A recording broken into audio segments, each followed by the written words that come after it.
ప్రేమించిన వారు దూరం అయినప్పుడు ఆ వ్యక్తులకి కావాల్సిన సొల్యూషన్ ఏంటంటే వాళ్ళు మళ్ళీ వారి జీవితంలోకి రావాలని కోరుకుంటారు, అప్పుడే ఉపశమనం అని.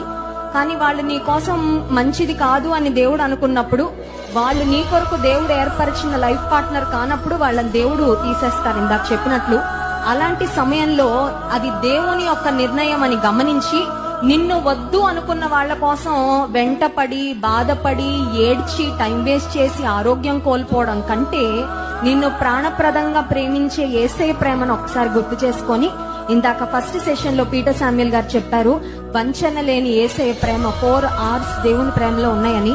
ముందు దేవుని ప్రేమకు జీవితాన్ని అప్పగించుకుంటే, నిన్ను సరిగ్గా ప్రేమించే వాళ్ళెవరో వాళ్ళని దేవుడే తీసుకొస్తారు నీ లైఫ్ లోకి.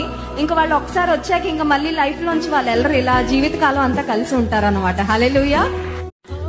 ప్రేమించిన వారు దూరం అయినప్పుడు ఆ వ్యక్తులకి కావాల్సిన సొల్యూషన్ ఏంటంటే వాళ్ళు మళ్ళీ వారి జీవితంలోకి రావాలని కోరుకుంటారు, అప్పుడే ఉపశమనం అని.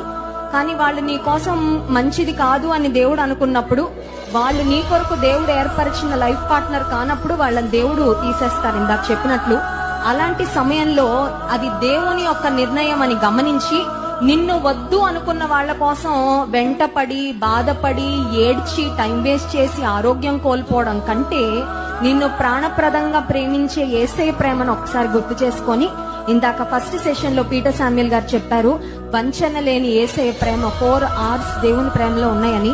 ముందు దేవుని ప్రేమకు జీవితాన్ని అప్పగించుకుంటే, నిన్ను సరిగ్గా ప్రేమించే వాళ్ళెవరో వాళ్ళని దేవుడే తీసుకొస్తారు నీ లైఫ్ లోకి. ఇంకా వాళ్ళు ఒకసారి వచ్చాక ఇంకా మళ్ళీ లైఫ్ లోంచి వాళ్ళు వెళ్ళరు, ఇలా జీవితకాలం అంతా కలిసి ఉంటారు అనమాట. హల్లెలూయా.